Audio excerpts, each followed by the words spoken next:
So here's a fun slang for you. Hey everyone, welcome back to my channel. It's London. So it's been a while since I posted my first Korea What's Trending video, and today I'm uploading my second one. Today I'm going to be talking about what's trending in Korea COVID edition. I've been wanting to do this video for a while and recap because in Korea it's going to be a while until we get our vaccinations. So yeah, here we go. So I've given details about COVID here and there in different parts of my videos. It might be a little bit redundant, but I wanted to compile all of those details into one video. Let's start with mask. When the pandemic first started, a lot of people around the world had different reactions towards it, but in Korea we wore them pretty quick because number one, it's quite normal to wear masks in Korea. They wear it all the time when there's bad air pollution. They call it fine dust or yellow dust, or if someone is sick they would wear a mask. So it is quite normal to wear a mask in Korea. The only difference with other countries is that I know some places like in the US, they make their own mask. In Korea, it's not that common. I mean, some people do it for fashion and whatnot, but you will probably see 99.9% of the time it's going to be a bought mask. At the beginning of the pandemic, it got to a point where Korea was kind of running out of masks. They had to kind of minimize the amount of masks you can buy. This went on for a few months, I think. You can buy 1 or 2 masks once a week. They would do Monday, if your birthday ends with 1 or 2, then you can buy a mask. If your birthday ends with 3 or 4, you can buy it on Tuesday, and so on and so on. I don't remember, I think mine was Thursday. On the weekends, anyone can buy a mask, but if you bought your weekly mask already, then you are not able to buy it. Once they made more masks, they allowed 3 masks, or you can buy it any day of the week. Obviously now they don't do that, but once upon a time, it was there, it happened. In addition to that, and probably still happening now, if you don't wear a mask outside, you can get fined, or you can be denied a taxi ride or public transportation. Otherwise, there's pharmacies on every block, so it's really easy to buy a mask. Let's talk about social distancing in Korea. For sure, in big cities like Busan or Seoul, the social distancing rule is level 2 or level 2. What that means is that you can only hang out with a group of 4 people and less. If you hang out with 5 people or more, then you will be fined. Restaurants and cafes have curfews until 10 p.m. After that, they can only do delivery. And this would probably continue until COVID is officially over, whenever that is. So that's been happening. I'm jumping all over the place, but going back, something that started to trend really quickly in Korea when the pandemic started are mask straps. Basically, you wear your mask and then you have this strap that has a clasp, and you just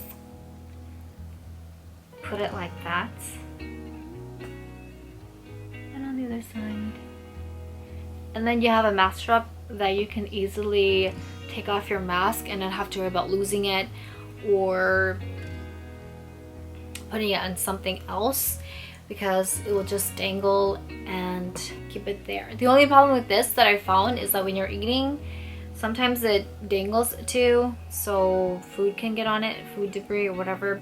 But this is a quick way to have a fashion item. People also do make face straps, and other countries they make face masks, but in Korea it's more of mask straps that are more trendy. There's a classic version one. There's also ones where it's like a button or a snap-on. There you go, snap-on. I guess under the lines of fashion / marketing, logo stickers are really popular. Sometimes when I'm watching the news, or let's say there's an award show, when they had those award shows with celebrities and whatnot, they had logo stickers. So let's say the TV show, for example, NBC or TVN or SBS, they'll have their logo and stick it on their mask as a marketing thing. I will say news anchors wear it, or else people will just stick stickers and put it on their mask. So a lot of COVID regulations has been based on trial and error, because something like this hasn't really happened before worldwide. One problem that we had in Korea is how to track COVID patients or people who have been exposed to COVID or in that vicinity. So what the Korean government has started is QR code scanning. Everyone in Korea probably has KakaoTalk, which is like Korean Facebook, I guess, or it's just a messaging app which is really popular in Korea. But in there you can access a QR code. Whenever you go to a public place, like a restaurant, they will ask you to scan your QR code. If they don't have a QR code scanner, then you just write your name information down. That way if somebody went to that place and they had COVID, then whoever was in that area or that timing, they can contact them. You can always look online to get details on COVID patients and where they've been, etc. But one thing that the government does is give emergency alerts. So these are messages that will go directly to your phone if you're in that area. Let's say I'm in Seoul, I'm gonna get Seoul emergency alerts. If I travel to Busan, I'm gonna get Busan emergency alerts, even though I don't live there.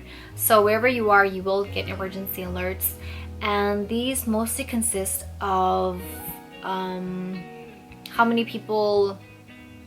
COVID patients are in your area. If somebody was verified as a COVID patient, then they will send it out. Sometimes they'll do reminders for you to practice social distancing. These are quite helpful, but the only thing is they're all in Korean, so you will have to translate it if you don't know Korean. There's also contactless delivery mail. This is quite simple. I think before COVID, they will accept their mail directly from the mail carrier or deliveries. If you're ordering chicken or whatnot, you can choose how you want to receive your chicken or whatever, and that could be just put it in front of the door and knock on the door or ring the bell. You'll see a lot of plastic dividers in Korea, especially in the educational sense. If you go to any school cafeteria, the cafeteria will have plastic dividers. Restaurants have it as well. You won't see it in the subway, but something interesting that I recognize, I guess, is that they have subway moderators, and they wear like those lime vest jackets. Those are the people that monitor how many people go into the subway. If there's too many people getting into the subway, then they will cut you off and they won't let you get in. I've seen them, but I've never been stopped, and I don't know if they're just there. They're young people or people who are doing part-time jobs, probably college students, but yeah, like you'll see them there in the subway. A lot of public places like restaurants or hospitals, stuff like that, they will have fingerprint-free stickers, I guess, or something that where they put it on the doorknob, so when you touch it, it's fingerprint free. That way it prevents people from transferring bacteria. Oh, you'll also see this on the elevators as well, like the buttons.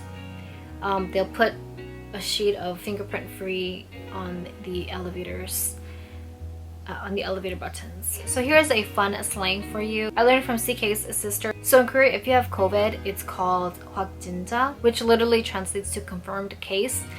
But anyway, there's a slang that's similar to that, which is called 확진자. Okay, just hear me out first. The first one, if you have COVID, 확진자, the J is just a very soft J. 확진자. And then there's a slang word which is called 확진자. It's a little bit more stronger and has like double J, I guess.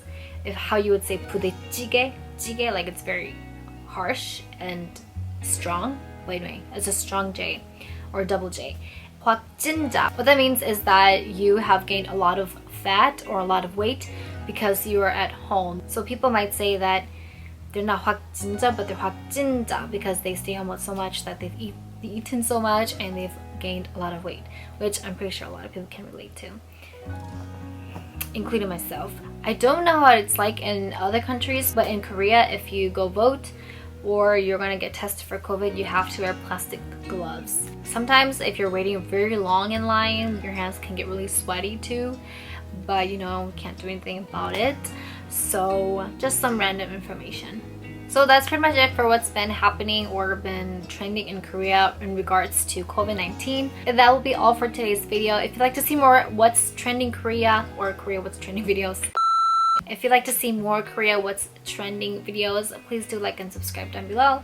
hit that notification button to get updates on new videos. For these Korea What's Trending, like I mentioned in my first video, it's going to be a variation of things from fashion to hair to culture to slang to just random things, honestly, because Korea is always changing, so there's always new things to catch up on. Thank you so much for watching, and I will see you in my next video.